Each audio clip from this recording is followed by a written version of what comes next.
Hello guys, welcome back to my YouTube channel TechChimp.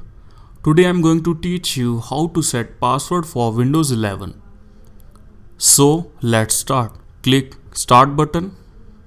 Now select Settings option. Here click on Accounts option.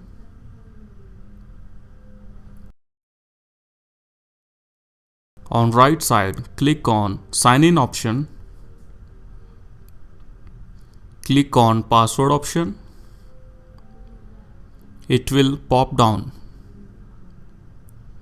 Click on Add button. It will ask you to create a password. Enter new password. Make sure you enter same password in confirm password.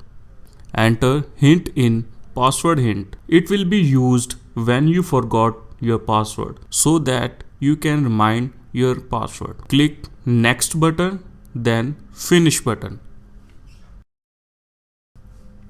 If you want to check, then click start button and restart your computer.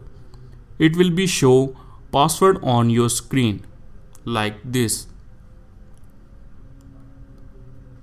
If you like this video, click like button and subscribe my YouTube channel for latest updates. Thank you.